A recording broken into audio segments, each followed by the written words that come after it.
Досель, неведомо когда, кочуя по равнине, дитя снегов, дитя пурги придумал строганину, которая и стала любимым лакомством всех северян. Ни один праздничный стол сейчас невозможно представить себе без этого деликатеса. Именно ей, строганине, посвящено такое значительное мероприятие, как фестиваль, который с каждым разом становится все популярнее и масштабнее. А началось все с того, что когда-то Ассоциация эвенков Якутии после заседаний своего правления стала проводить что-то наподобие соревнования по строганию рыбы. Все это поначалу делалось как бы в шутку, а потом... А потом это мероприятие постепенно стало привлекать руководство города Якутска, и они стали приглашать нас на всякие мероприятия. И мы официально в 1999 году, 24 декабря, в здании, тогда был кафе «Чароит», вернее, театр эстрады. И мы там провели первое шоу.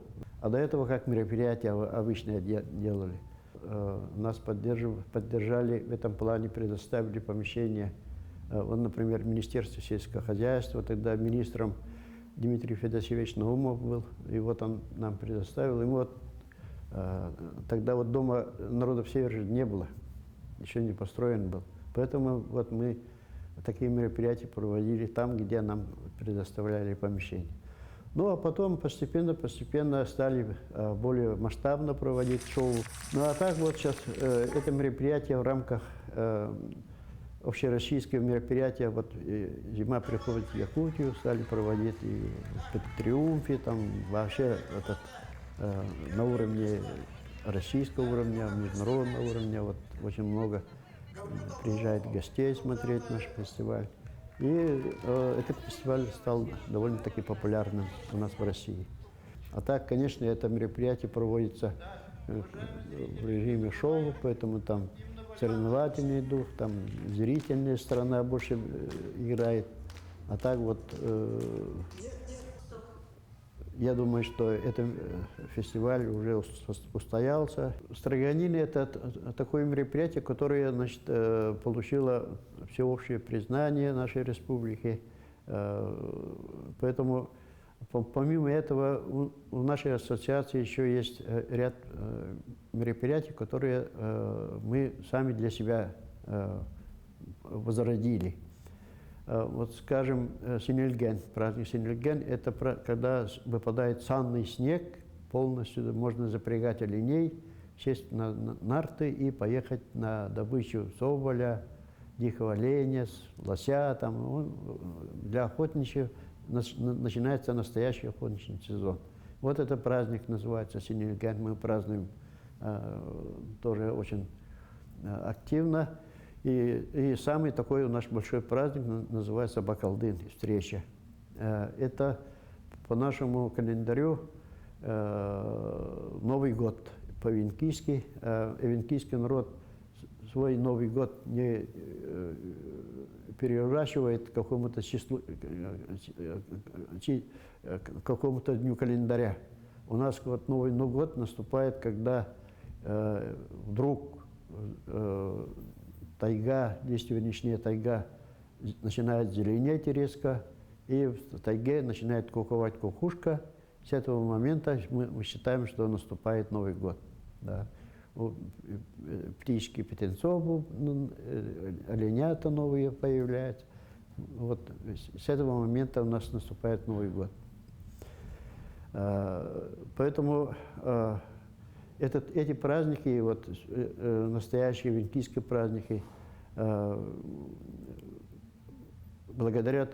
появились благодаря тому, что наши ученые, филологи, наши большие такие ученые, как Анна Николаевна Муреева, Варламова, Галина Ивановна и многие-многие другие, вот они раскопали, что, оказывается, в старину наш народ праздновал такие праздники. И вот мы сейчас эти праздники возродили, они уже устоялись, и мы для нового поколения эвенков это праздники как бы являются само собой разумеющимся явлением. А их не было в свое время. Лет 30-40 назад мы такие праздники не праздновали. Ну, как вы сами считаете, что эти праздники дают эвенкам? Эти праздники дают эвенкам очень многое. Во-первых, на этих праздниках мы проводим очень много обрядовых мероприятий. На этих мероприятиях непосредственно молодежь участвует. И они, как говорится, проходят школу познания истории своего народа, обычаев, традиций. Это очень полезно. Одно из последних мероприятий по Строганине состоялось в Доме дружбы народов в честь столетия со дня образования ЯССР. Поздравляю вас с нашим северным праздником! Сегодня встречаются чисто северные команды. Все ассоциации, которые уже действуют, работают, коренных малочисленных народов Севера, они, как каждая ассоциация, представила свою команду, плюс там еще молодежная команда была. У нас ассоциации в республике 6, плюс молодежная команда, вот 7 команд принимали участие вот в этом фестивале. Ну, как обычно, мы проводили сначала на скорость. Используем на уху. Будем тянуть уху. Жюри, пожалуйста, они просят измерить, пока у них башня не упала, потому что уже она накренилась, как Пизанская башня. Итак, уже падает. Так.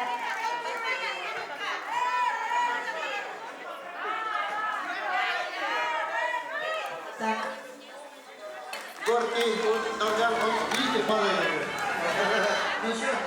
Уважаемые друзья, встречайте на сцене Арину Борисову, лауреата второй степени межрегионального открытого фестиваля конкурса «Эхо тундры и тайги-2022» Усть-Майский район.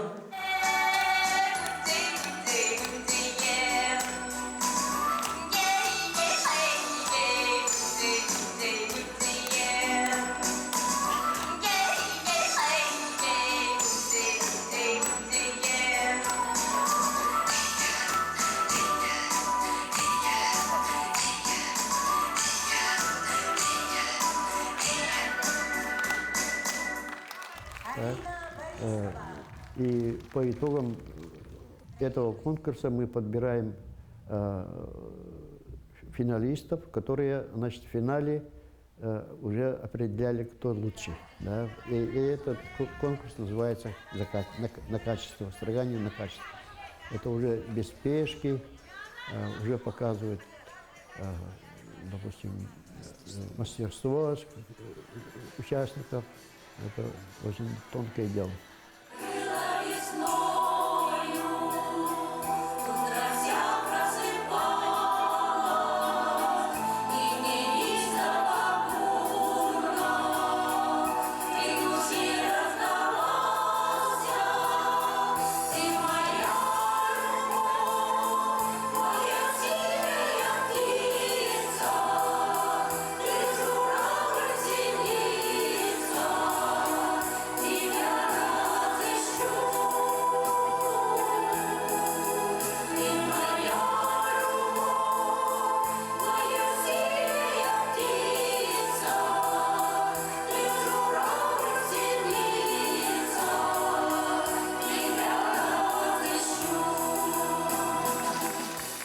И самый волнительный момент любого конкурса – это награждение. Приз зрительских симпатий, поощрительный приз вручается команде молодежного совета Кривошапкин Тимур и Стручкова Валентина. Третье место заняли команда общественной организации «Русско-Устинцы». Пожалуйста, Гусева Светлана и Портнягина Галина. Второе место заняла команда ассоциации «Далкан» Республики Саха. события Кляус Малина и Туприн. И главный приз, первое место, вручает председатель жюри Борис Ануфриевич Николаев. Озеристая, дымки плывущие в мирах, без куропатки задористая, стерха галантный мираж. Розовою зорькою в час возрождения дня, розовою чайкой снится сторонка моя.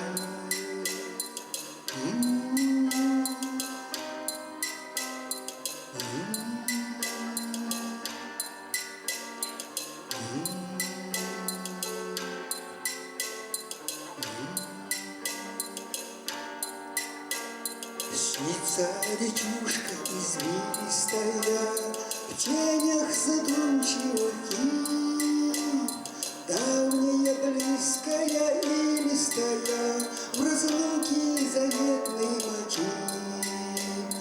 Розовою зорькою в час возрождения дня, розовою чайкою снится сторонка моя.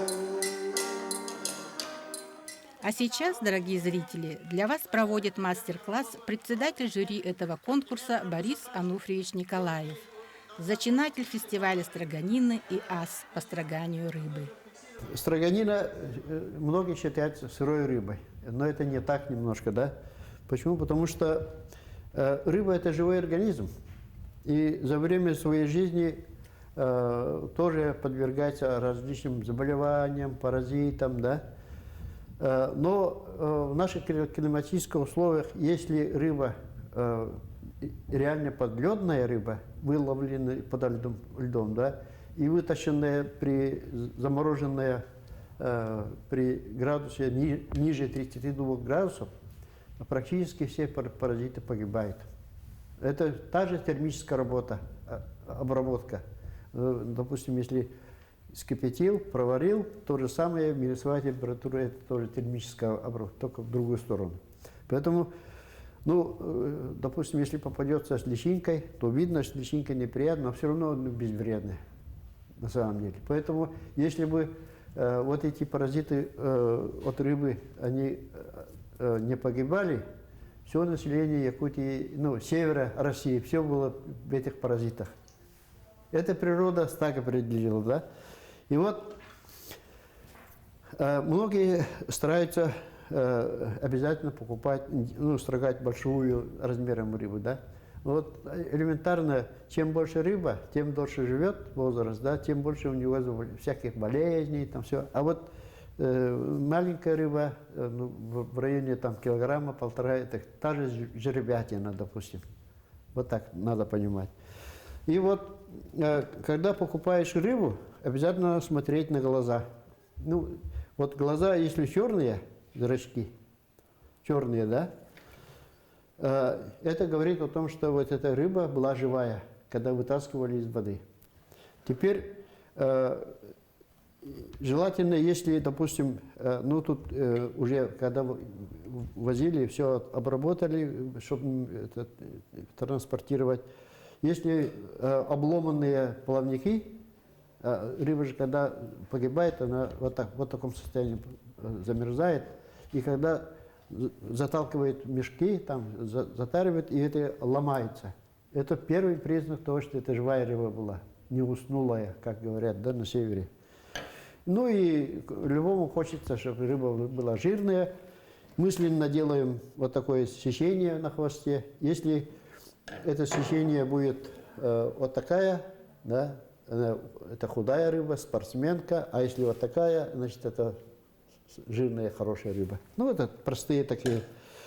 И вот когда строгаем рыбу, в первую очередь это нож, якутский нож, самый хороший инструмент для строгания. Он острый, надо обязательно соблюдать технику безопасности, чтобы не портить на праздник. Мы обычно рыбу строгаем по праздникам, чтобы праздник не портить своими ранами, там все прочее. Надо вот соблюдать технику безопасности. Для этого доска должна быть, да, чтобы эта рыба не бегала, не каталась. Вот доска, и желательно, чтобы такая дырка была. Ну, дырка можно, это заводское, можно и самому сделать, чтобы рыба не каталась по доске. Вот ставим сюда, он уже стоит устойчиво. И первое, значит, мы плавники сначала убираем на так. Все, и эти тоже. Потом срезаем эти на брюшке шкуру.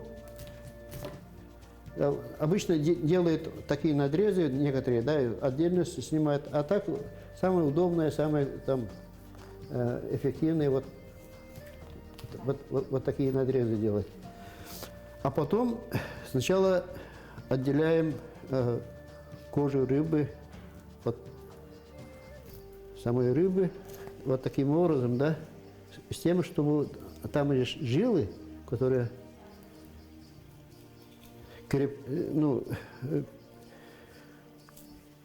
подкожные жилы, да, мы их отделяем, чтобы нам удобнее было снимать шкуру. Вот так. Торопиться, спешить не надо, ни в коем случае, это не соревнование. Главное – техника безопасности. Так, и второй раз проходим.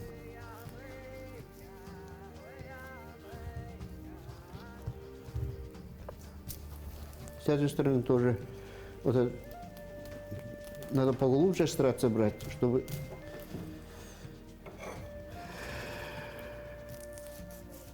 легче было потом снимать шкуру, там строгать было удобно. Вот. А строгать можно любую рыбу. Можно, начиная от сига, кончая этим тутчах, нельма. Да. Можно даже, ну, мы в оленьке таймени строгаем, ленка строгаем. Тоже вкусная рыба очень. Ну, если все правильно делать.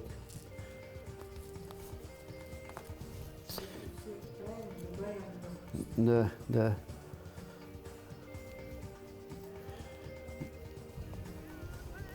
Не обязательно белую рыбицу. Ну, желательно, да.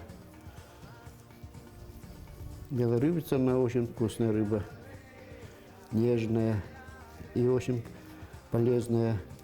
Вот. Все это приготовили. И снимаем шкуру.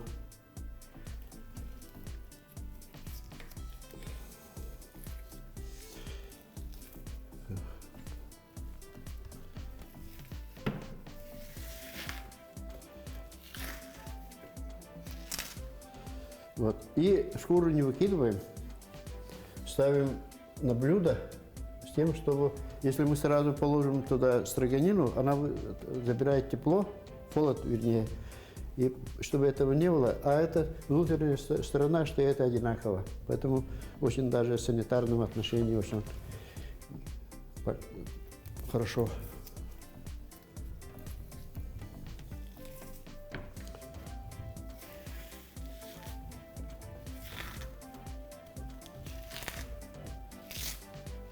Вот.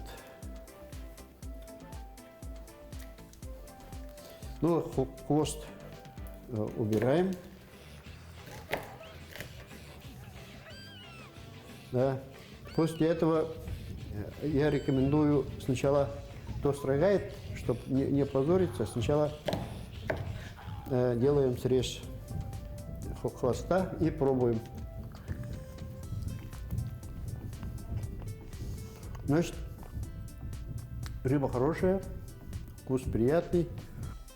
Ну, в рыбе самые вкусные места считаются хребет и брюшина. Да?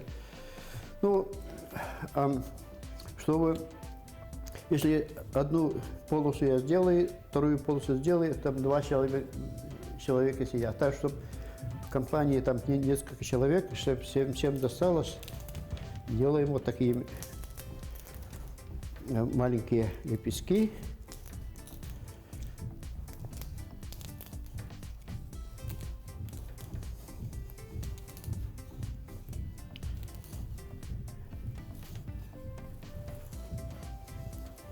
Вот. Звук ножа не слышно. Так.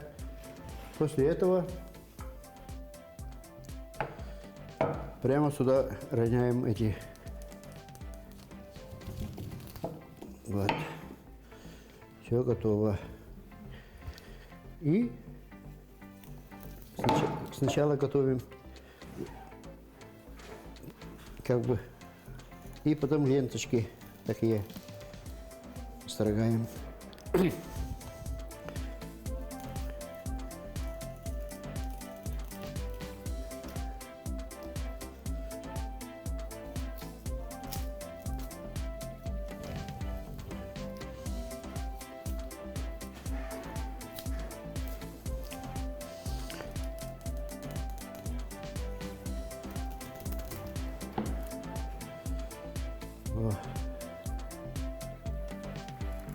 Желательно, чтобы на каждую стружку вот это красная часть попалась. Это самое такое место, где жирное, ну, вкусное место.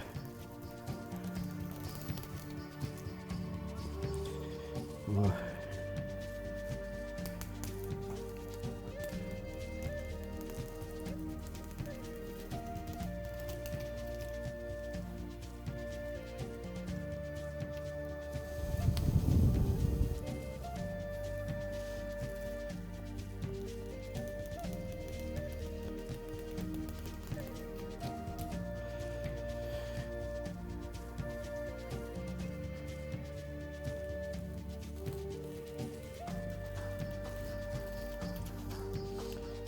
Вот.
Ну вот таким образом. А потом в конце крышку мы обычно я оставляю для того, чтобы потом делать рубанина. Вот это называется рубанина. Вот сейчас теще остается кусочки, каждый это придает вкус. И то есть для того, чтобы кушать, надо вот это элементарно кишки только вытолкать и все. А это кровь – самая полезная вещь. Вот это кладезь всех микроэлементов, полезных веществ, все это в крови у рыбы. А некоторые выкидывают, а это самые полезные, между прочим. В настоящее время фестиваль строганина стал неотъемлемой частью культурной жизни республики и гордостью его создателя. Фестиваль строганина для меня это как бы любимое мероприятие, которое сам придумал, да, расширился, масштаб этого мероприятия расширился. Поэтому я очень доволен этим фестивалем. Тем более уже вышли на республиканский, российский уровень. Поэтому все хорошо.